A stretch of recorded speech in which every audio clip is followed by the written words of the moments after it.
평소 사연을 자주 듣고 사는 40대 평범한 아줌마입니다. 저에게는 왼수 같은 남편 놈이 한 명 있는데요. 20대 후반에 만나 5년 동안 지지고 볶고 연애하다 이번에 결혼한 지 10년이 됐어요. 오래 사귀고 결혼해서 아이는 바로 가졌고 아들 하나 낳았는데 벌써 초등학교 2학년입니다. 제가 아들 하나 보고 왼수 같은 남편과 여지껏 부대끼며 살고 있습니다. 제 이야기도 써보면 어떨까 해서 머릿속으로 정리해가며 글을 써보려고 합니다. 몇 년 전 일이지만 지금은 생각하기도 싫고 아직도 떠올리면 남편을 용서할 수가 없거든요. 하지만 제겐 같이 살아야 하는 이유가 있기에 지금은 껍데기만 남은 부부로 살아가고 있네요. 2년 전 우리 부부는 이혼 위기를 겪었던 심각한 일이 있었어요. 일단 연애할 때는 남편이 직장을 다니다가 결혼하고 나선 시부모님이 운영하고 있던 곱창집을 물려받아 운영하기 시작했죠. 신혼집이랑도 가깝고 홀도 제법 커서 애가 없었을 때는 제가 많이 도와주었고요. 나중에 배달까지 시작했을 때는 동네에서 알아주는 맛집으로 성장했고 그 후부터 장사가 너무 잘 돼서 애도 키워야 하는데 제가 가게까지 신경 쓰기 부담이 됐고 저는 집에서 전업주부로 살기로 했습니다. 그때부터 남편 가게에 홀서빙 알바를 고용하고 가게가 바쁜 분위기라 시급은 다른 가게보다 센 편이어서 알바도 한 번 일하면 6개월 이상 일하더군요. 어느 날 남편이 말하기를 당신도 알지? 주희가 꽤 오래 일했잖아. 근데 학원 문제 때문에 그만둔다고 하는데 주희 친구를 자기 후임으로 일하러 오라고 소개시켜줬대. 라고 말하더라고요. 저도 일을 잘하는 친구로 알고 있었기에 그 학생에게 고맙더라고요. 저희 가게 사정을 알고 다른 친구에게 추천해주고 이틀 후 면접 보러 온다고 하길래 잘 됐다고 해주고 오래 일했던 주희 칭찬을 많이 했습니다. 면접을 보고 나서는 일 잘하는 애 그만둬서 걱정했는데 또 일 잘하는 애가 온 것 같다 하면서 요즘 애들도 개념이 있는 애들이 있더라고 기분 좋아하더군요.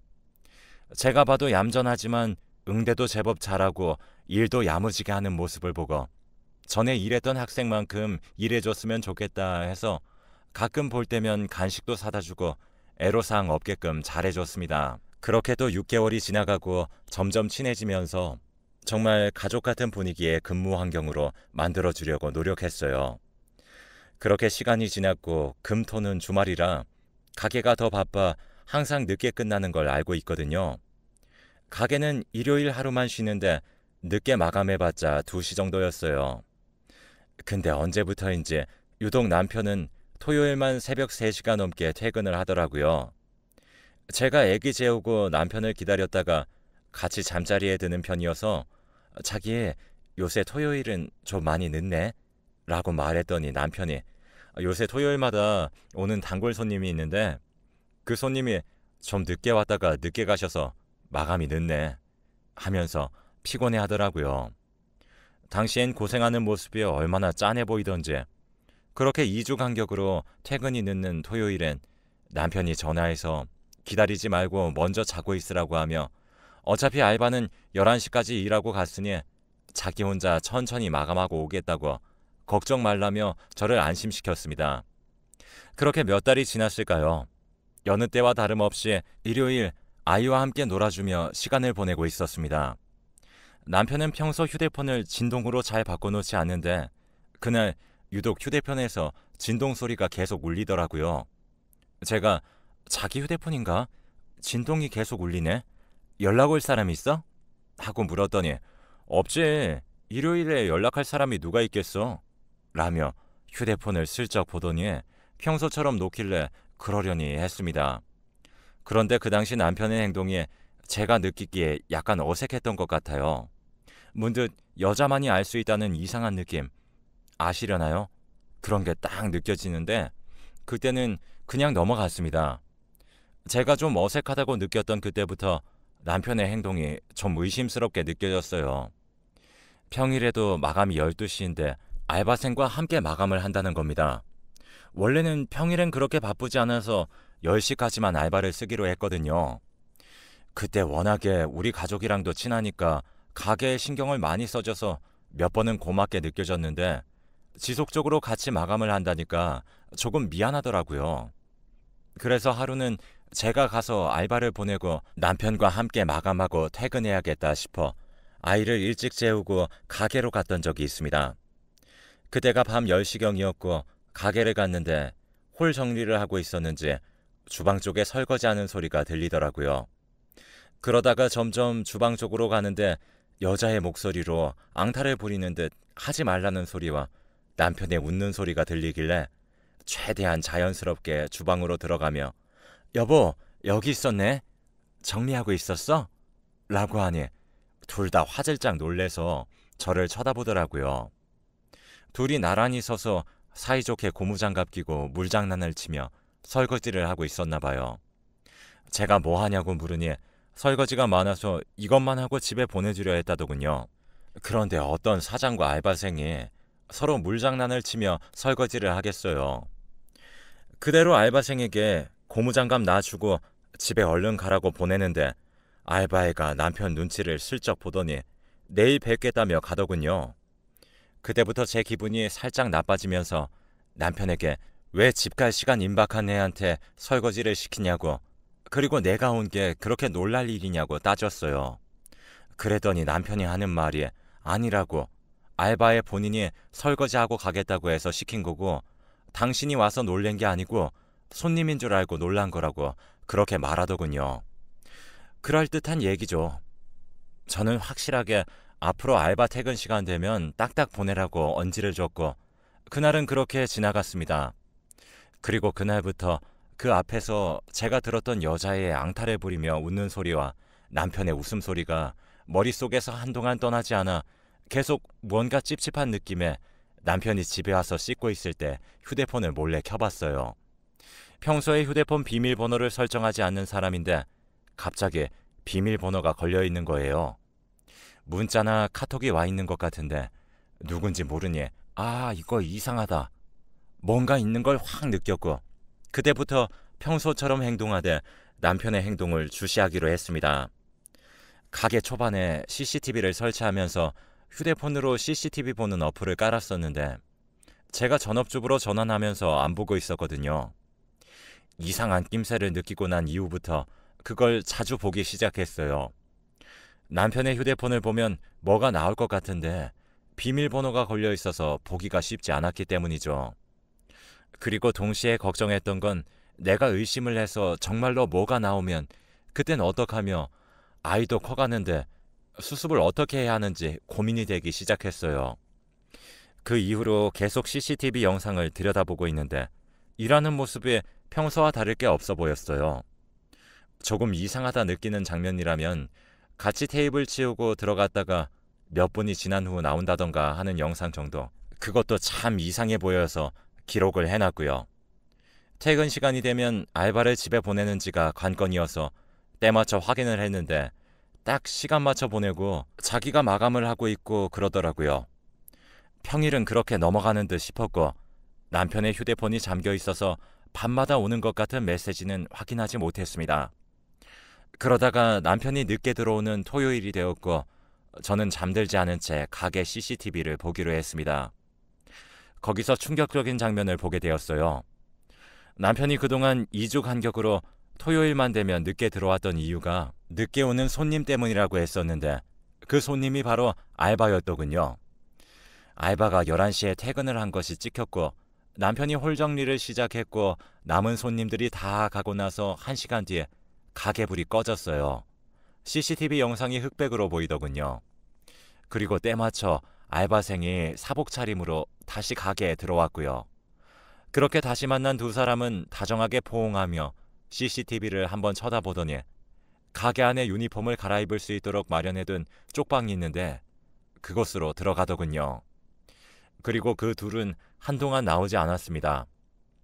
이걸로 알바와 남편이 수상한 사이라고 오해했던 게 확신이 들었습니다. CCTV 영상을 끄고 저는 온몸에 털이 곤두섰고 손이 차가워지며 덜덜 떨려왔습니다. 이제부터 어떻게 해야 하나 눈앞이 캄캄해졌고 남편이 오기까지 평정심을 유지해야 했기에 정신반은 붙잡고 있었죠. 그날 남편이 오기까지 저는 자는 척을 했고 뜬 눈으로 밤을 지새웠습니다. 밤새우면서 머릿속으로 정리가 필요했고 5년 동안 연애하면서 어떤 문제로도 속을 썩이는 남편이 아니었기에 배신감도 컸고 결론은 바람 피운 놈이잖아요. 속이 뒤집어지더군요. 그 다음날 일요일에는 어떻게든 휴대폰을 뒤져봐야 했기에 남편에게 배터리 없다는 핑계로 전화기 좀 빌려달라고 했습니다. 예상대로 남편은 자기 휴대폰을 빌려달라고 하자 꺼림칙하게 충전해서 쓰면 안 되냐고 안 주려고 하더군요. 급한 전화라 얼른 통화만 하고 준다고 하고 빌려왔습니다. 아이는 남편과 놀고 있는 사이 짧은 시간에 결정적인 증거만 잡으면 됐기에 바로 비밀번호를 풀고 문자와 카톡을 보기 시작했습니다. 내용이 아주 가관이었죠. 어쩌다 우리가 이렇게 된 건지 유부남이라 미안하다는 말과 보고 싶다며 사랑한다는 내용까지 제 눈을 의심하며 차마 보다가 말았지만 부분적인 내용은 제 휴대폰으로 다 사진 찍어 놨으니 핸드폰을 돌려주고 나를 잡아서 이혼 전문 변호사를 알아봐야겠다고 생각했습니다. 대충 내용이랑 시기를 맞춰보니 남편은 아마 저에게 늦게 오는 손님을 얘기할 때마다 알바생과 부적절한 관계를 맺고 있었던 것 같아요. 제가 모르게 하기 위해 CCTV를 피해 쪽방에서 은밀하게 데이트를 했던 것 같고 최근 들어 부부관계도 소원했었는데 다 이유가 있었던 거죠. 갑자기 앞으로의 제 인생이 까마득해졌어요. 한없이 착했던 남편이 결혼 8년 만에 저를 배신하고 어린 대학생과 바람을 피운 것도 그렇지만 아이가 있는 아빠인데도 불구하고 지 본능 따라간 것 생각하니 피가 거꾸로 솟고 그 알바에 대한 대책도 세워야 했어요.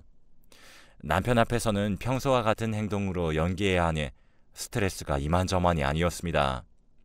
그걸로 머리가 너무 아프고 심할 때는 머리카락이 한 움큼씩 빠지기도 했습니다. 아이가 아직 어려 그것 때문이라도 계속 살아야 하는 건지 아니면 지금이라도 당장 이혼을 해야 하는 건지 도저히 혼자서는 답이 안 보여 며칠 뒤 이혼 전문 변호사를 찾아갔습니다. 그런데 남편이 정말 바람을 피웠다면 법적으로 결정적인 증거가 있어야 잡음 없이 이혼을 할 수 있다고 하는데 그게 바로 직접 그 둘의 데이트하는 영상을 제가 가지고 있어야 가능하다고 하더라고요. 이미 CCTV 영상과 문자 내용까지 내가 다 가지고 있는데 이것보다 더 확실한 물증이 필요한 거냐며 한참을 따졌지만 어쩔 수 없다고 법이 그렇다고 하니 하는 수 없이 상담 비용만 지불하고 나왔습니다.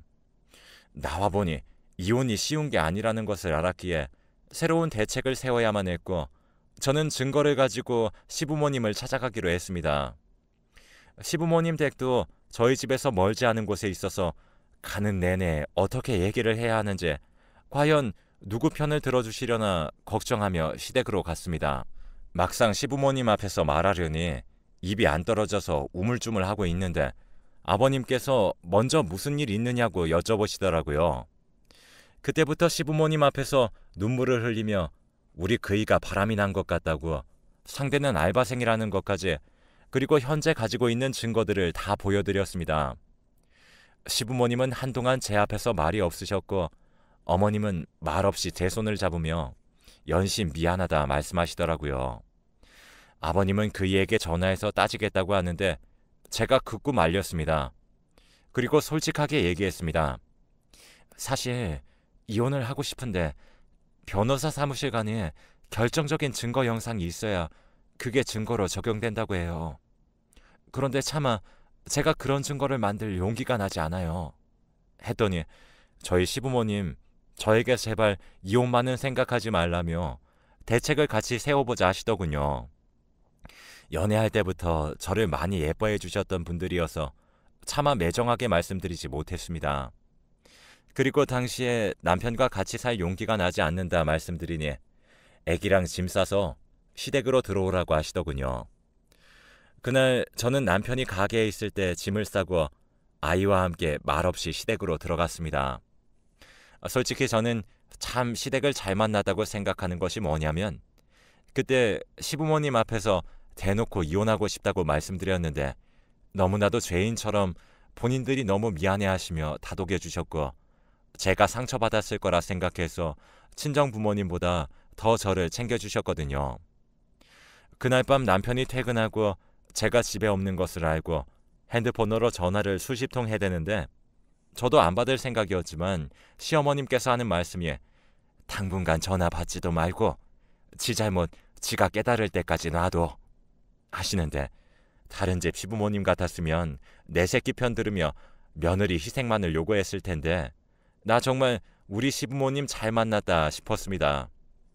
그리고 조금 있다 남편에게 카톡 문자를 보냈습니다. 나 당신 바람핀 것 알고 있고 문자 내용이며 CCTV 영상 다 갖고 있어 라고 보내더니 바로 전화가 오더군요. 어머님 말씀대로 안 받으려고 했는데 행방을 알려주지 않으면 친정에 덜컥 전화할까봐 받았습니다. 남편은 얼굴 보고 설명할 테니 어디 있는지 알려달라고 제발 만나자고 하더라고요. 거의 울먹이는 말투였습니다. 저는 길게 말하기 싫고 변명할 말 있으면 시댁으로 오라고 했습니다. 그리고 남편은 다음날 아침부터 가게 문을 닫아버리고 시댁에 왔습니다. 오자마자 시아버지는 남편에게 지금 어딜 들어오냐고 나가라고 소리치더랍니다. 저도 깜짝 놀랐어요. 그 정도로 화를 내실 줄은 몰랐거든요. 마침 그때 아이가 유치원에 있었으니 망정이지 어머님도 저에게 방으로 일단 들어가 있으라고 해서 가만히 방에 앉아 있었고 밖에서 나누는 대화를 들었습니다. 남편이 아버님 앞에서 하는 말이 잠시 실수한 거라며 저에게 용서 빌고 다시 잘 살 수 있다고 얘기하는 것 같았어요. 시아버님은 말도 안 되는 소리 하지 말라며 실수한다는 것이 몇 개월이냐며 남편에게 큰 소리를 치시며 당장 이혼하라고 하시더군요. 남편은 노발대발하는 아버님 앞에서 저에게 사죄하고 다시 기회를 준다면 다시 예전처럼 잘 살겠다고 일단 제 의견을 듣고 싶고 제발 같이 대화하게 해달라고 비는 소리가 났고 시어머님이 살짝 방문을 열며 남편이랑 대화하고 싶으면 얘기 나누라고 해서 나갔습니다. 저는 남편의 얼굴을 보자마자 이혼할 수 있으면 하자고 협조해달라고 했고 남편은 죽어도 안 된다고 정말 잘못했고 실수인 거 알고도 계속 만난 거 100번 내가 죽일 놈이라고 당장 알바에서 자르고 정리하겠다고 제발 이혼만은 생각하지 말아달라며 엎드려 빌더군요. 그동안 제 속 한 번 썩이지 않던 남편이었는데 그 순간 시부모님이 보이는데 행복하게 잘 살겠다고 오랜 연애 끝에 둘이 결혼했는데 이런 꼴 보여드려 정말 죄송한 겁니다. 남들은 이런 일이 일어나면 자식 때문에 어쩔 수 없이 산다고 하지만 저 같은 경우는 정말 딸처럼 오랫동안 예뻐해 주신 시부모님 버리고 남편과 갈라선다면 저도 나중에 후회할 것 같은 거죠.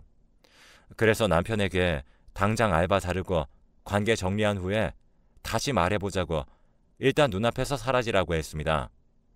그리고 남편은 다음날 바로 알바생을 잘랐고 관계 정리도 했다며 연락이 왔습니다.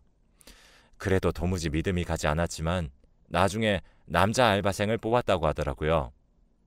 그 일은 그렇게 마무리되었고 남편 꼴이 보기 싫어 당분간 시댁에서 지내게 되었습니다. 나중엔 남편 없는 셈치고 우리도 아들 없는 셈 칠 테니 애기랑 며느리랑 우리 둘이랑 넷이 같이 오손도손 사는 게 어떻겠냐는 시아버님 말씀에 감사하면서도 죄송했어요. 사실은 남편이 그렇게 일을 다 마무리 지었다고 해도 제가 용서한 것은 아니니까요. 중요한 것은 제 마음이고 저도 아이 키우는 엄마로서 많은 생각이 왔다 갔다 했습니다. 그리고 결심했습니다. 제 아들보다 며느리를 더 생각하는 우리 시부모님 앞으로 내가 더 잘 모시며 살아야겠다고요. 그렇게 저는 꽤 오랜 시간 시댁에서 생활을 하다가 시댁 생활을 청산하고 아이와 함께 우리 집으로 돌아왔습니다. 그 후로 2년이 지난 지금까지 저는 그 일로 아직 남편을 용서하지 않으며 살고 있습니다. 대신 저는 끝까지 제 편으로 남은 시부모님을 위해 그저 껍데기만 남은 부부로 살고 있는 것이죠. 물론 남편은 그 일 이후 저에게 더 잘하지만요. 아직 제가 마음의 문을 열지 않았어요. 이대로 사는 것이 맞나 싶지만 아직 아들이 커가고 있고 시간이 흘러 시부모님도 돌아가시고 아들이 성인이 되면 그땐 정말 이혼해보자고 할까 하네요. 웃기는 상황이죠. 세상에 이렇게 사는 사람도 있다고 생각해 주세요. 모든 분들 가정엔 껍데기 말고 꼭 좋은 일만 있길 바라겠습니다. 안녕히 계세요.